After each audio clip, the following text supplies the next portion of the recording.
Hello and welcome on Misstical. This is Mystical Gaming. We're jumping into Watch Your Realms now. I just want to quickly go over what's come in the Forerunner on the patch so you can have a quick look at it. So the couple of changes. Malrik's Halls. This is probably the bigger change. So you've got a capacity now of 150 for level 1 and 2, and then you've got a capacity of 50 for levels 3, 4 and 5. Okay, so there you go. They're the changes done there.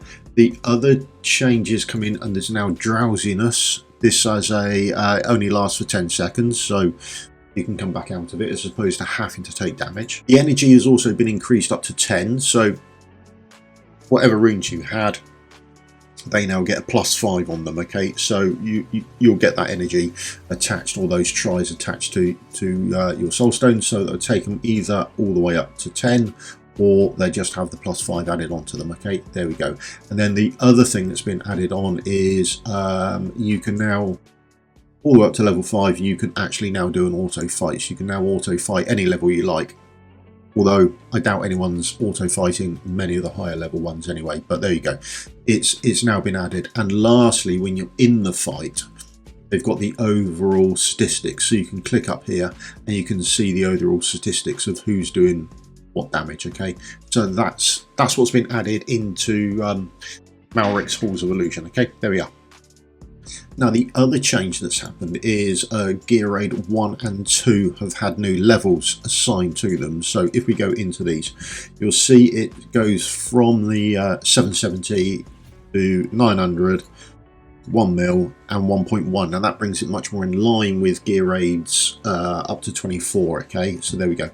The other changes, you take a jump in dungeon crystals from 38, 45, 50 and then 55. And then there is also a jump in the spirits that you get. So 2 to 4 goes to, I think it's 3 to 4, 3 to 4, and then it's 3 to 5. There we go. And then also you can see the Keystone on the last one on stage 13 then becomes 1 to 4, okay, as opposed to 1 to 3, 1 to 3, and 1 to 3 there, okay, which is what it was on. There's still no void cores that are attached to them, but there you go.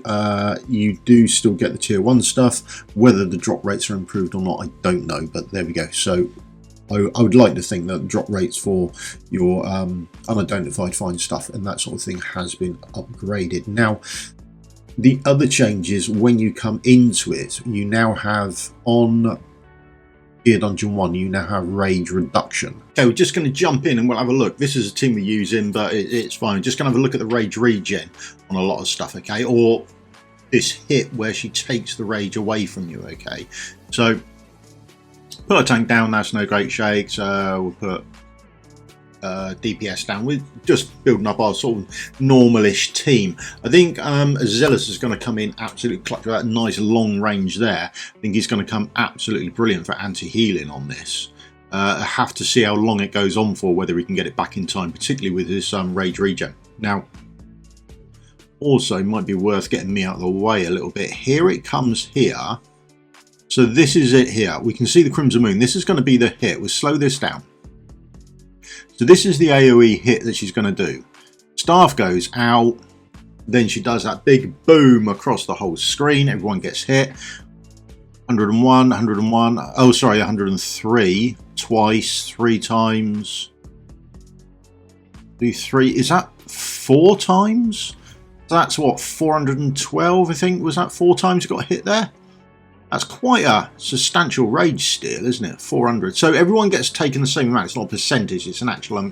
It appears to be an actual amount. Whether this is changeable with fence or something, I don't know. I'll have a play around with it to see if we can get to the bottom of actually what's going on and how much you get taken. But it appears everyone gets hit for the same amount. Just have a look. Here's another one here. But right, so Zilla says been hit for 116 as opposed to 103. Curious as to why he's been hit for more. Whether there's certain thresholds that mean you get taken for more. We'll put a few more heroes down. We'll be able to get another one down before we do. If we survive this, again, it's getting those ultimates back up in time. This is going to be crazy. Absolutely crazy. But I'm sure we'll have a workaround for it soon. Nice little puzzle for us to solve. Should be able to get Constance up. I'm going to have a look at Valera as well. Valk, sorry. And see if we can get her up there. Normal Empress Banquet, that's fine. No great shakes there. Powering up everyone. And now we've got another one, haven't we? So get Constance down. Can we get Valk down in time? Not sure. There we go. Right, now here's the hit. 116 again for Constance. 2, 3. I might be wrong. That might only be 3 hits, so that's not as bad, but still quite an amount to be hit for. There we go. That's the new ability there. So looking at this map now, or certainly on how things are coming up, if I was wanted to build a team up now, I would be looking at not her as a lord down there. Sorry, not Denny as a lord down there to provide anti-healing. I'm going to use Zillus up there. He's going to come along with his massive anti-healing range. That's going to come in for a really long time, so that's going to be fine there. The other thing I'd want to do is probably place down a tank and then a fighter behind. That does massive AoE damage, which is fantastic if you pull the new Cultist Lord. I think it's going to be absolutely brilliant for this content. This is where he's really going to shine. Remember, he doesn't have much of an ultimate either. That ultimate is very small, so the rage regen or lack of it won't affect him greatly at all. And also, with regards to the new girl coming out, Valise, I think she's going to help out here as well. She's got very small rage to get that back in. Remember that Ezrath, one of his abilities there is he's going to give back rage when he starts taking up those summons. So he's going to provide rage as well as it being reduced as well. So I think he's going to be top pick for this as well, okay, going forward, all right? So if we jump into Gear Dungeon 2, sorry. The stats coming down this side remain much the same with regards to the rewards. That's no change there. There is a change within this though. So we've got Blood Taint now. So when Frenzied Blood Mistress is on the field, and that's the boss. So when the boss is on the field, so that's all the time, any unit that dies or retreats will leave behind a contamination on the ground for 80 seconds. Sorry.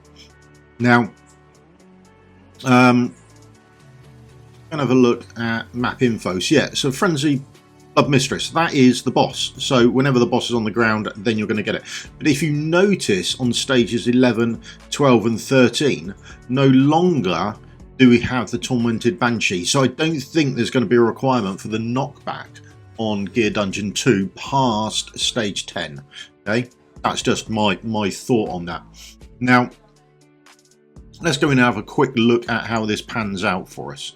So if we just chuck a team down, it may be that things like Xena's not going to do quite as well because you're generally recalling her and putting her back, but maybe there won't be a requirement to do that all the way through. So if we now go and have a look, so we're place Xena down, there she is, and then we recall her, boom, there she is. Now see that place underneath her has come into being a contaminated area. So if you put your tank on it now, you're taking tick damage of 50k, and that's the same if your hero dies up here. So you'll see that the pattern has changed as well from the mobs coming out. We now get the one going across the top to come out first. So you've died, and now straight away on that patch there is now contaminated, and you're taking 50k tick damage. So that is something to look out for. Just while we're on here then, let's see if we can restart it with him. I'm curious as to what happens when he dies and comes back up. We'll have a quick look at that, because he does a die and then revives, doesn't he? So that might be worth a little look at. I don't know if we need others down here just to tank up stuff for us, but we want him to die. Come on, hurry up and die. I just want to see what happens to the area if he's going to make the area into a contaminated ground as well. Doesn't appear so. So that's good news for Torador then. Okay, happy with that. So Torador is usable there as well. I mean, the unyieldings will be the same as along with normal tanks, but I didn't know if that was going to trigger it or not. So good news that he doesn't actually trigger that. That's a bonus, and that is essentially the big changes. Okay, so that's the other bit in the patch notes are just bits and bobs, but they're the big changes to the content. The only other thing is with regards to Tower of Deception, we can't have a look at the changes at that because it happens the next time round, which is 23 days away. Okay, right, thank you very much for your time. If you could do the old thumbs up, like and subscribe, would help me out massively, and I'll see you all in a video again soon. Thanks very much for your time. Cheers. Bye.